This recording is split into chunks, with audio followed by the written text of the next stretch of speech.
kasih atas waktu yang diberikan. Assalamualaikum warahmatullahi wabarakatuh.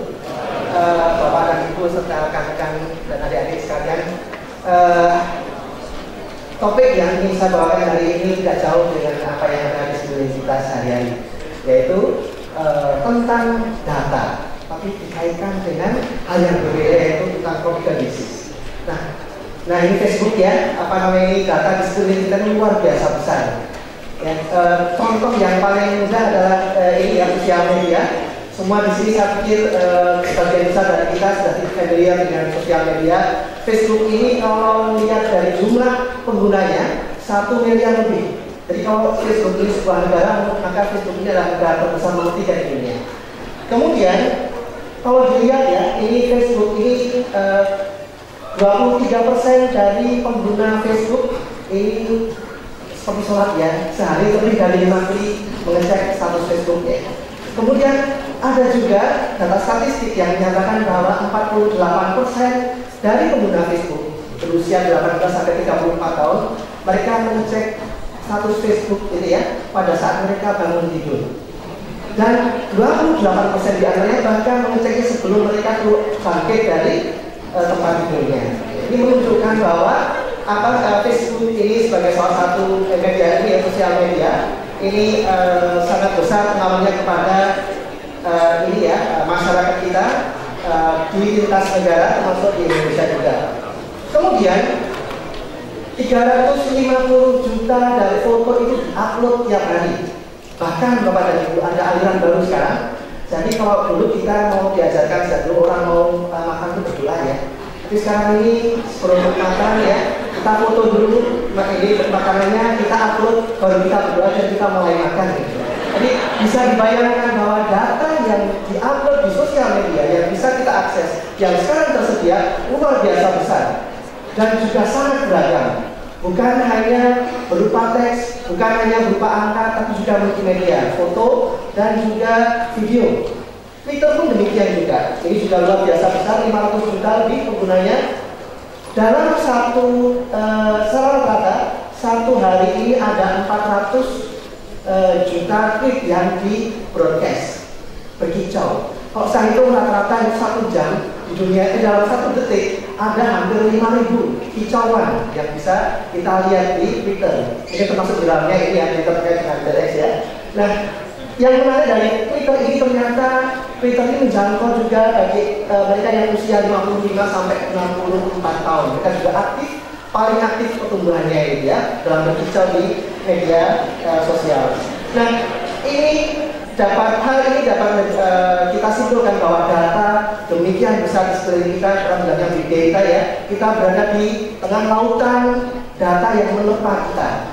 Dalam dunia bioinformatika, ini Bapak dan Ibu bisa lihat sumber data ini menunjukkan ini ya dari tahun ke tahun, sedangkan sumber vertikal ini menunjukkan data DNA, sequence DNA yang diregistrkan di satu situs terkenal GenBank. Pada tahun 95 ya, internet mulai populer, orang mulai terbiasa sharing data sehingga bisa kita lihat pertumbuhannya eksponensial. Nah, data ini ada di mana-mana ya, sehingga data kalau tidak diolah dengan baik, maka data ini hanya berupa sampah bagi kita. Tetapi sebaliknya kalau data ini bisa kita olah dengan baik, maka kita akan mendapatkan suatu knowledge, bisa dipakai untuk mendesain drug ya, obat bagi pasien agar bisa didesain suatu metode terapi yang cocok dengan kondisi genetik pasien yang disebut dengan tailor-made medicine. Pada saat saya doktoral itu saya studi di jurusan computer science. Tetapi pada saat saya menyelesaikan tugas doktoral saya mendapat tugas dari profesor saya di Jepang pada saat itu, saya diminta untuk menganalisa data microarray dari sekitar 100-an pasien. Kalau sekarang ini disebut dengan bidang bioinformatika. Saya computer scientist. Saya sangat menggemari matematika dan itu adalah comfort zone saya. Tiba-tiba saya diminta untuk menganalisa barang yang saya sama sekali tidak tahu. Saya nggak suka biologi Bapak dan Ibu, jadi dulu pikiran saya biologi ini hanya sebagai hafalan saja. Ternyata setelah saya pelajari, jadi di sini waktu itu data yang kami olah ini data microarray, yaitu teknologi terbaru dalam bioteknologi yang mampu memotret proses transformasi transformasi pada ini ya tubuh kita, sel tubuh dari pasien kanker pada level DNA-nya ke RNA kemudian ke protein. Nah, sinyal yang dihasilkan di sini ini dipotret bisa menjadi suatu informasi yang penting dalam menentukan misalnya si pasien A ini terkena penyakit kanker A atau kanker B dan sebagainya. Data yang didapatkan dari sini luar biasa besar dimensinya dan merupakan suatu tantangan tersendiri dalam dunia bioinformatika. Luar biasa menarik topik yang saya kelola saat itu yang baru saya temukan setelah saya berkolaborasi dengan rekan-rekan dari biologi dan kedokteran. Hal yang sama sekali berbeda dengan bidang saya sebelumnya. Nah, sekarang kita mulai dengan istilah data mining. Data mining ini definisinya saya kira banyak familiar ya. Bagaimana kita saat menghadapi lautan data ini, kita mampu membuat data ini bercerita pada kita. Apa yang sebenarnya tersembunyi di dalam lautan data ini. Datanya tadi ada 4 contoh yang sangat besar ya. Kemudian dia bercerita misalnya dalam data microarray tadi ya, gen apa yang paling berpengaruh dalam mekanisme mutasi salah satu gen penting, misalnya waktu saya itu P53 gitu ya. Atau dalam sosial media misalnya dengan data Twitter dan Facebook kita bisa menganalisa ini ya opini yang berkembang di masyarakat seperti apa. Jadi ini yang menjadi data mining. Tetapi tema menarik ini baru saya dapatkan, baru kita dapatkan setelah kita itu bertemu dengan orang yang lain bidang, lain latar belakangnya. Jadi setelah kita keluar dari comfort zone kita untuk melihat sesuatu yang baru, ternyata di dunia lain rumput kita indah, tapi rumput tetangga kita juga indah juga. Nah, ada film yang saya suka ya. Ini contoh mengenai John Nash, seorang mathematician. Ini adalah pemenang Nobel tahun 94 ya. Ya waktu itu sekarang kita tahu bahwa dia yang menetapkan dasar-dasar dari game teori. John Nash dalam film ini dia sangat jenius, cuma dia ini ya tetap menderita penyakit skizofrenia dan dia melihat bahwa ada konspirasi untuk yang mengancam jiwanya. Dia mendapat terapi dari biologi kalangan ini ya, kalangan dokter dan lain sebagainya yang sangat menyakitkan dirinya. Nah, tetapi sehingga John Nash ini dalam film tersebut dia berpidato waktu menerima Nobel, dia berpidato. Matematika suatu art yang sangat spesifik, sangat mudah. Anda hanya cukup fokus di situ, nggak usah pedulikan apa yang dikatakan orang lain, terutama orang biologi gitu ya. Jangan percaya apapun dari mereka, katanya begitu. Sedangkan orang biologi ya, Charles Darwin cerita ya, matematikawan itu seperti seorang buta di ruangan yang gelap mencari seekor kucing hitam yang sebenarnya tidak ada dalam ruangan tersebut. Ya ini mereka dua bidang yang berseberangan, tetapi dalam bioinformatika ternyata setelah digabungkan kita bisa mendapatkan suatu tema yang menarik, yang menantang, yang bermanfaat. Setelah pulang ke Indonesia, saya mencoba untuk mencari ya, tema apa yang kira-kira membuat saya bisa melakukan penelitian di sini dan bermanfaat. Microarray ini terlalu mahal. Saya kemudian fokus ke salah satu bidang yang juga berkaitan dengan kesehatan, yaitu malaria. Malaria di Indonesia ini prevalensinya sangat tinggi. Yang bisa terlihat ya di sini NTT di Papua ya, ini cukup tinggi. Kami berkolaborasi dengan lembaga biologi molekuler Ikman. Kemudian dan ini foto pada saat saya mengunjungi tempat penelitian kami di Nusa Tenggara Timur. Kami melewati jalan ya yang sudah hutan jati berpuluh kilo. Kemudian air di sana sulit, listrik juga ada. Di tengah jalan saya selalu menginformasikan pada istri saya lokasi saya di sini. Tiba-tiba pada suatu daerah maka sinyal telepon tidak lagi bisa connect gitu ya. Udah bismillah, semoga selamat gitu aja ya. Sampai ke tempat tujuan di sana dan kami ini melihat bagaimana diagnosis malaria dilakukan. Ini ada dengan teknik diagnostik tes ya. Kemudian ini diambil untuk dilihat di bawah mikroskop apakah darah si pasien ini terkena malaria atau tidak. Nah, analisis ini ya terhadap darah ini ya apa yang terhadap slide yang diperoleh dari pasien malaria ini di bawah mikroskop seperti ini. Kami ya kami ingin melihat bahwa di sana itu ada satu masalah. Orang yang bisa menentukan bahwa di sini ada parasit yang menginfeksi darah pasien itu ternyata tidak mudah, ahlinya sangat sedikit sehingga slide-nya di sana untuk banyak sekali. Dan ini menjadi ide bahwa dari kami untuk mengembangkan suatu teknik otomatis untuk melakukan diagnosis terhadap pasien penderita malaria. Nah, malaria ini menarik.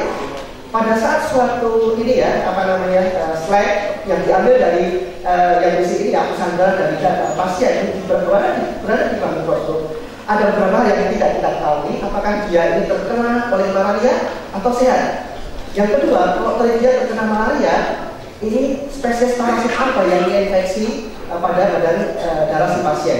Ada 4 spesies, falciparum, vivax, ovari, dan malaria.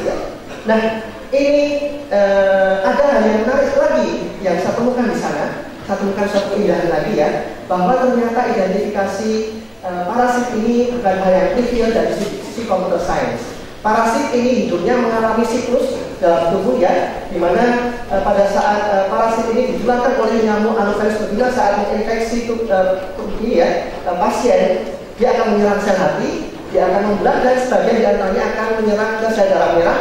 Di sana akan ini ya, menduplikasi dirinya terus-menerus dan pasien mulai merasa ini ya, panas dan berbagai simptom terkait dengan malaria. Di situ pada saat mulai bisa dianalisis, dilihat di bawah mikroskop seperti apa penampakan dari parasit.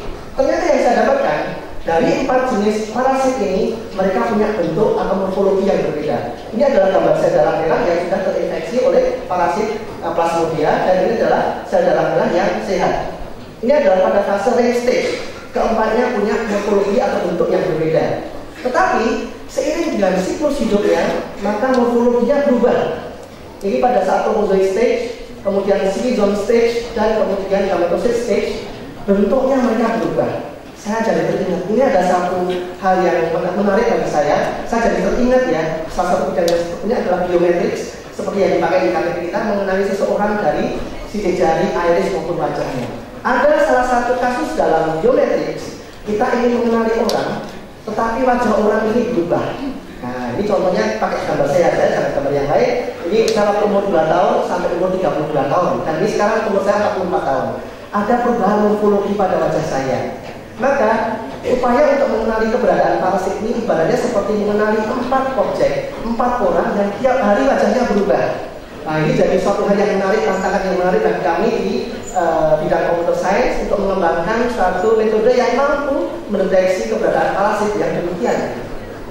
Nah, ini adalah screenshot dari aplikasi yang kami kembangkan, di mana nanti pada ini ya, akhir bulan Desember ini rencananya sistem ini ingin kami uji coba di daerah Indonesia Timur ya, di mana kita ini bisa memberikan manfaat ya, kontribusi dari apa yang kami pelajari selama ini untuk Indonesia di dekat Nusa Tenggara Timur dan juga nantinya di Papua. Ini ada beberapa foto waktu kami mengunjungi daerah di sana ya. Jadi di daerah ini ada satu daerah di Nusa Tenggara Timur bersama rekan-rekan dari lembaga biologi molekuler Eijkman. Ini adalah suasana di mana dilakukan pemeriksaan malaria terhadap penduduk di Nusa Tenggara Timur, ya, Mas buat survei di Kabupaten Sumba Barat Daya. Tempatnya menarik ya. Ini adalah ini rumah ada di sana di NTT, dan ini adalah laboratorium biologi ya, di mana kami melakukan penelitian. Saat saya presentasi seringkali orang bertanya kepada saya mengenai, Pak, kalau untuk menyembuhkan malaria ini bahannya apa? Mungkin dia mengira DR saya itu dokter. Padahal bukan, DR saya itu dokter. Saya itu computer scientist yang bekerja untuk bidang yang mungkin sama sekali beda, yaitu biomedicine. Nah, kami berharap ya, mungkin dari kolaborasi ini antara bidang yang berbeda, computer science dengan biomedicine ini bisa memberikan suatu kontribusi yang bermanfaat bagi isu kesehatan di Indonesia. Ada beberapa catatan yang selama ini jadi prinsip dalam saya melakukan penelitian. Yang pertama adalah fenomena alam yang demikian kompleks dan indah ini tidak mungkin dipahami hanya dari satu sudut pandang keilmuan saja. Tidak cukup ya matematika dipakai untuk memecahkan masalah biologi, tidak jelas mungkin. Biologi saja, biologi tidak cukup juga untuk memecahkan, untuk mengetahui mekanisme timbulnya kanker atau bagaimana mendeteksi keberadaan parasit pada sel darah pasien kanker. Harus ada pasien malaria ya. Harus ada kolaborasi manis antara keduanya. Kerjasama berbagai disiplin keilmuan yang berbeda ini mutlak diperlukan. Kemudian yang kedua adalah tema penelitian yang baik, yang menarik. Seringkali ditemukan pada saat kita melakukan kolaborasi dengan orang yang bidangnya berlainan. Misalnya matematika dengan biologi molekuler atau sosial sains dalam matematika seperti tadi ya, banyak kita melihat contoh dari pembicara sebelumnya, kombinasi antara matematika dengan seni maupun bidang yang lain. Jadi ini seringkali kolaborasi dua bidang yang berbeda ini akan mengeluarkan satu tengok bidang yang menarik. Dan seringkali kalau kita tuh merasa kesulitan ya untuk pindah ke suatu bidang atau belajar suatu bidang yang baru. Padahal sebenarnya tiap bidang ini punya sisi keindahan yang berbeda-beda, dan itu adalah ini ya suatu hal yang waktu kita melakukan kolaborasi, maka hal yang penting bagi kita adalah kita bisa menemukan keindahan dari apa yang ditekuni oleh bidang lain. Dalam hal ini kita perlu mungkin banyak diskusi dengan mereka yang punya passion di bidang tersebut ya. Karena tiap bidang punya keindahan, dan di mana ada keindahan itu insya Allah ada karya yang sangat luar biasa. 7 tahun yang lalu saya pulang ke Indonesia dan saya nggak menyesal. Alhamdulillah di Indonesia ini adalah negara yang kaya raya, kaya akan biodiversity, juga kaya akan masalah, kaya akan topik penelitian yang bermanfaat bagi kita semua. Dan mereka menjanjikan ya banyak masalah menarik, topik menarik, dan juga petualangan akademik, petualangan ilmiah yang menarik dan bermanfaat bagi kita semua. Maka adik-adik sekalian yang masih muda, semangatlah kalian, belajarlah bukan hanya bidang kalian, lihat juga apa yang menarik dari bidang lain. Di sana insya Allah akan ada satu keindahan juga. Di mana ada keindahan, di situ tumbuh cinta, dan di mana ada cinta, maka di situ akan ada mahakarya. Terima kasih. Assalamualaikum warahmatullahi wabarakatuh.